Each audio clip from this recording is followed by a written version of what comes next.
நமது நாட்டை அடுத்த 5 ஆண்டுகளுக்கு ஆட்சி செய்யப் போவது யார் என்பதை தீர்மானிக்கும் நாடாளுமன்ற தேர்தல் பற்றிய ஆழமான விவரங்களை நாட்டின் அனைத்து பகுதிகளிலிருந்தும் திரட்டி தரும் புதிய தலைமுறையின் முயற்சிதான் நாட்டின் நாடிக்கணிப்பு. வடகிழக்கு மாநிலங்கள், வட இந்திய மாநிலங்கள் உட்பட நாட்டின் அனைத்து பகுதிகளுக்கும் பயணம் செய்து நமது செய்தியாளர்கள் நேரடியாக தகவல்களை வழங்கி வருகின்றனர். இதன் தொடர்ச்சியாக இன்று நாம் பார்க்க இருப்பது ஒரே ஒரு மக்களவை தொகுதியை கொண்ட யூனியன் பிரதேசமான தாத்ரா நாகர் ஹவேலியில் அரசியல் நிலவரம். நாடாளுமன்ற தேர்தல் பற்றிய துல்லியமான செய்திகளை களத்தில் இருந்தபடியே வழங்குவதற்காக நாட்டின் அனைத்து பகுதிகளுக்கும் புதிய தலைமுறை செய்திக்குழுவினர் பயணம் செய்து வருகின்றனர். பெரிய மாநிலங்கள் மட்டுமல்லாமல் அதிகம் அறியப்படாத சிறிய மாநிலங்கள், யூனியன் பிரதேசங்கள் என 543 மக்களவை தொகுதிகளின் தேர்தல் நிலவரத்தையும் அறிந்து கொள்வதுதான் இந்த பயணத்தின் நோக்கம்.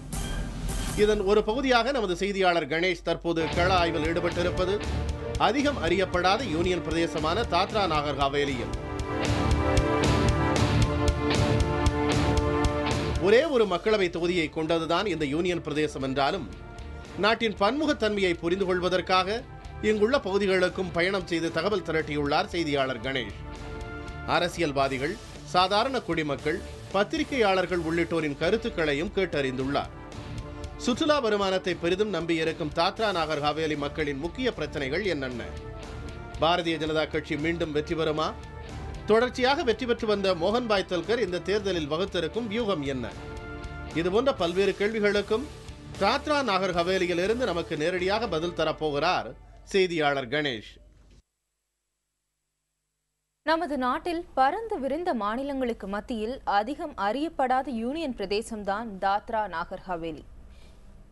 இங்குள்ள அரசியல் நிலையை பார்ப்பதற்கு முன்னதாக இந்த யூனியன் பிரதேசம் பற்றிய ஓர் அறிமுகத்தை பார்க்கலாம். புதிய தலைமுறையுடைய நாட்டின் நாடிக்கணிப்பு பகுதிக்காக கோவா மாநிலத்தின் மக்களவை தொகுதிகளை பார்த்துவிட்டு தாத்ரா நகர் ஹவேலியுடைய ஒரு மக்களவை தொகுதியை பார்க்கணும் என்ற நம்முடைய பயணம் 18 மணி நேரத்திற்கு பிறகு தாத்ரா நகர் ஹவேலியில் முடிந்திருக்கிறது. இப்போ தாத்ரா நகர் ஹவேலியுடைய நுழைவாயில் கிட்ட, அந்த ஆர்ச் கிட்ட தான் நான் இப்போ இருக்கிறேன். 18 மணி நேரம், அதாவது கோவாவிலிருந்து மும்பைக்கு 12 மணி நேரம், மும்பையிலிருந்து குஜராத் எல்லையில் இருக்கக்கூடிய வாப்பி அப்படிங்கிற ஒரு கிராமத்திற்கு 5 மணி நேரம், அங்கிருந்து ஆட்டோ ரிக்ஷா மூலமாக இங்க 1 மணி நேரம் அப்படின்னு கிட்டத்தட்ட 18 மணி நேரம் பயணம் செய்த பிறகுதான் இந்த இடத்தை நம்மளால அடைய முடிஞ்சிருக்குது.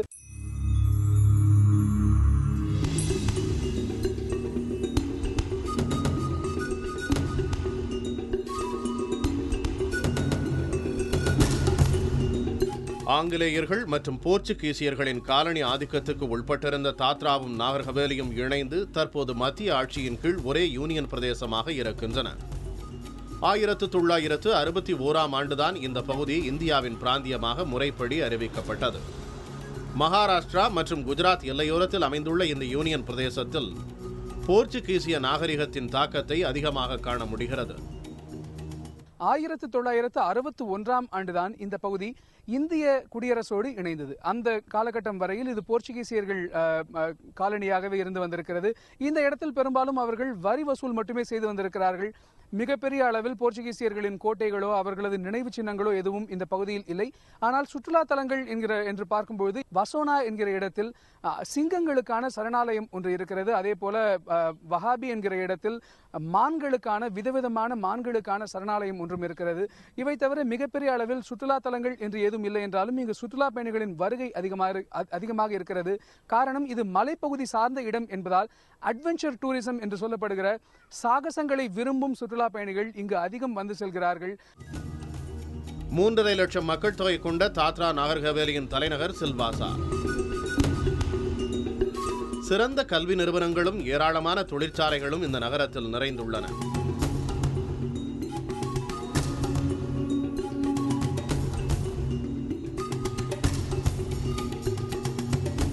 வார்லி, துப்லா, தோடியா, கொங்கன் ஆகிய இனத்தைச் சேர்ந்த பூர்வகுடிகள் இங்கு வசிக்கின்றனர்.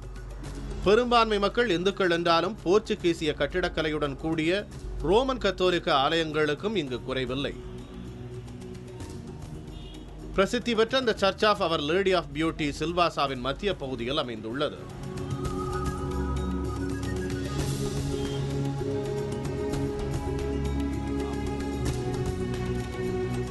491 சதுர கிலோமீட்டர் பரப்பளவே கொண்ட இந்த யூனியன் பிரதேசத்தின் பெரும் பகுதி வனத்தால் நிறைந்துள்ளது. இதன் காரணமாகவே இந்த யூனியன் பிரதேசம் சுற்றுலாவை பிரதான தொழிலாக கொண்டுள்ளது. தலைநகர் சில்வாசாவில் இருந்து 20 கிலோமீட்டர் தொலைவில் உள்ள கான்வல் என்ற வனப்பகுதி சுற்றுலா பயணிகளை அதிகம் கவர்கிறது. தமன்கங்கா ஆற்றின் குறுக்கே கட்டப்பட்ட மதுவன் அணைக்கட்டும் பிரசித்தி பெற்ற சுற்றுலா தலமாக விளங்குகிறது.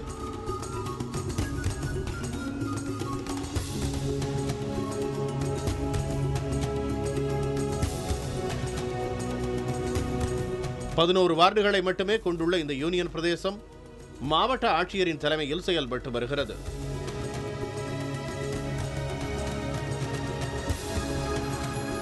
இங்குள்ள ஒரே ஒரு மக்களவை தொகுதியில் பாரதிய ஜனதா கட்சியைச் சேர்ந்த பட்டேல் நாதுபாய் கோமன்பாய் எம்பியாக உள்ளார். கடந்த 1980களில் வளர்ச்சியின்றி காணப்பட்ட தாத்ரா நாகர் ஹவேலி மத்திய அரசால் அறிவிக்கப்பட்ட சில சலுகைகளால் இன்று பல தொழிற்சாலைகளை கொண்ட யூனியன் பிரதேசமாக உருவெடுத்துள்ளது. எனினும் இதனால் அங்கு பாரம்பரியமாக வாழ்ந்து வரும் பழங்குடியின மக்கள் பெரிதாக பயனடைந்து விடவில்லை என்றும் கூறப்படுகிறது. இது குறித்து நமது செய்தியாளர் கணேஷ் அளிக்கும் தகவல்களை இப்போது பார்க்கலாம். தாத்ரா நகர் ஹவேலி என்பது வெறும் 491 கிலோமீட்டர் சுற்றளவு மட்டுமே கொண்ட ஒரு தொகுதியாக இருந்தாலும் கூட இங்கு விவசாயமும் தொழில்துறை வளர்ச்சியும் அபரிதமாக இருக்கு. இது வனப்பகுதிகள், மலைப்பாங்கான பகுதிகள் சார்ந்த ஒரு பகுதி என்றாலும் கூட இயற்கை வளங்கள் மற்றும் மனித வளம் அதிகமாக கிடைப்பதன் காரணமாக தொழில்துறை வளர்ச்சி இங்கு அபரிதமாக இருக்கிறது. 1980ஆம் ஆண்டுகளில் தொழில்துறையில பின்தங்கிய ஒரு பகுதியாக இது அறிவிக்கப்பட்டு அதன் பிறகு சிறப்பு பொருளாதார மண்டலங்கள் அமைக்கக்கூடிய சிறப்பு அந்தஸ்து வழங்கப்பட்ட பிறகு சேல்ஸ் டாக்ஸ் என்று சொல்லப்படுகிற விற்பனை வரி, தொழில் வரி, எந்த விதமான வரிகளும் இங்கு தொடங்கப்படுகின்ற பெரிய அளவிலான முதலீடுகள் தொழிற்சாலைகளுக்கு கிடையாது என்று அறிவித்ததன் காரணமாக மிகப்பெரிய அளவிலான தொழிற்சாலைகள், ரிலையன்ஸ் போன்ற பெரிய நிறுவனங்கள் இங்கு தங்களுடைய முக்கியமான தொழிற்சாலைகளை அமைத்திருக்கின்றன. 2017ஆம் ஆண்டு வருகிற 2017 வரையில் இங்கு இருக்கின்ற எந்த தொழிற்சாலைக்குமே எந்தவித வரியும் கிடையாது என்பதால் தொடர்ந்து இங்கு முதலீடுகள், தொழில்துறை முதலீடுகள் அதிகரித்துக் கொண்டே வருகின்றன. ஆனாலும் கூட இந்த முதலீடுகளும் புதிய தொழிற்சாலைகளும் இங்கு இருக்கக்கூடிய ஆதிவாசிகளுக்கும் பழங்குடியின மக்களுக்கும் வேலை வாய்ப்புகளை தந்திருக்கின்றனவா என்று கேட்டால் இல்லை என்றுதான் சொல்ல வேண்டும். அவர்களை பொறுத்தவரையில் பீகாரிலிருந்தும் மகாராஷ்டிராவிலிருந்தும் குஜராத்திலிருந்தும் கிடைக்கின்ற வெளி மாநிலங்களிலிருந்து வருகின்ற தொழிலாளர்களுக்கு தான் அதிக வாய்ப்புகள் வழங்கப்படுவதாகவும் தங்களுக்கு வாய்ப்புகள் வழங்கப்படுவது இல்லை என்றும் அவர்கள் குற்றம் சாட்டுகிறார்கள். அதே போல 20 ஆண்டுகளுக்கு முன்பாக இங்கு மொத்த மக்கள் தொகையில் 90% பழங்குடியின மக்கள் இருந்தார்கள். தற்போது வளர்ச்சி, தொழில்துறை வளர்ச்சி அதிகமாக இருப்பதன் காரணமாக வெளி மாநிலங்களிலிருந்து வந்து குடியேறுபவர்கள் அதிகமாக இருப்பதன் காரணமாக அந்த சதவிகிதம் என்பது 60 முதல் 65ஆக குறைந்துவிட்டது. அது மட்டும் இல்லாமல் இந்த நாட்டிலேயே ஒட்டுமொத்த டெக்ஸ்டைல் இண்டஸ்ட்ரி, அதாவது நூற்பாலைகள் போன்ற இண்டஸ்ட்ரிகளுக்கு தேவையான யான் என்று சொல்லப்படுகின்ற மூலப்பொருட்கள் அதிக அளவில் இந்தியாவில் 90% இங்கிருந்து தான் தயாராகின்றன. இந்த தொழில்துறை வளர்ச்சி இங்கு இருக்கக்கூடிய பழங்குடியின மக்களுக்கு பலன்களை தர வேண்டும் என்பதுதான் எல்லோருடைய கோரிக்கையாகவும் இருக்கிறது. அதற்கு புதிதாக தேர்ந்தெடுக்கப்பட இருக்கும் எம்பி வசதி வாய்ப்புகளை செய்து தர வேண்டும் என்றும் அவர்கள் எதிர்பார்க்கிறார்கள். புதிய தலைமுறைக்காக ஒளிப்பதிவாளர் ஜஸ்டின் மற்றும் உதவியாளர் தீபக்குடன் கணேஷ். தாத்ரா நாகர் ஹவேலியில் உள்ள ஒரே ஒரு தொகுதியை கைப்பற்ற காங்கிரசும் பாரதிய ஜனதாவும் வகுத்திருக்கும் வியூகங்கள் என்னென்ன? செய்தியாளர் கணேஷ் நடத்திய கள ஆய்வில் கிடைத்த தகவல்களை ஒரு சிறிய இடைவேளைக்கு பிறகு பார்க்கலாம்.